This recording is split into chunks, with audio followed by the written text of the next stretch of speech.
musée du sultanat de Ouattara regroupe les objets d'art de tous les départements. De tous les départements. Chaque tribu a ses objets d'art ici.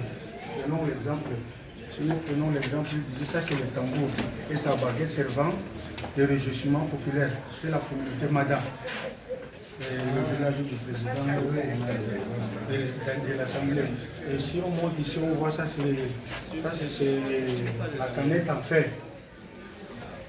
Instrument de musique. C'est toujours la communauté Mada ici.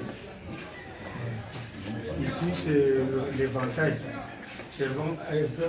Fabriqué en plus de canard, des canards sauvages servant à ventiler le sultan. Ça c'est pour la communauté mandale, le sultan. Oui.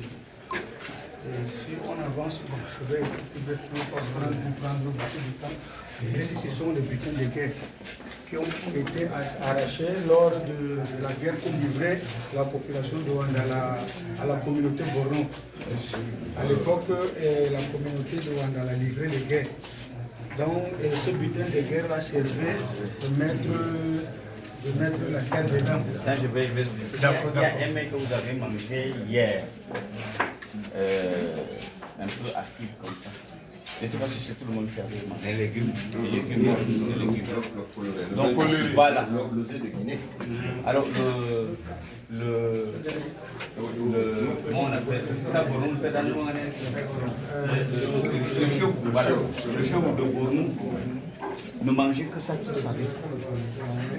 C'est le seul légume qui mange matin, midi, soir, du 1er au 31. Et quand il sort pour une expédition punitive, il peut sortir de son royaume pour aller, par exemple, faire la guerre et passer 6 mois avant de rentrer. Et donc, qu'est-ce qu'il fait? Il y a dans sa suite 1000 esclaves qui portent cette assiette. Et dans cette assiette, il y a de la terre fertile. On sème les graines là. Donc, il y a des gens qui arrosent. Donc les esclaves portent c'est-à-dire qu'on sème, ça pousse, on récolte, on prépare, ils mangent, on ressème.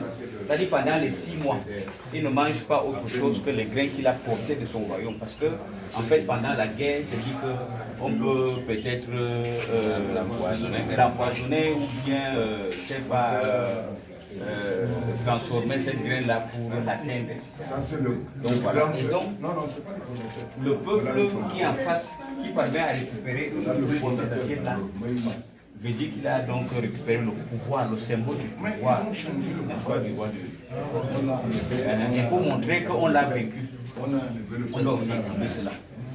Donc voilà, c'est dans les butins de guerre que le Ouandala a porté contre le Boron, parce que c'était deux grands royaumes voisins, mais qui étaient des rivaux aussi. Oui, et les Ouandala. Il y a eu plusieurs batailles. Voilà. Ça, c'est dans des symboles. Voilà. Ah, pas le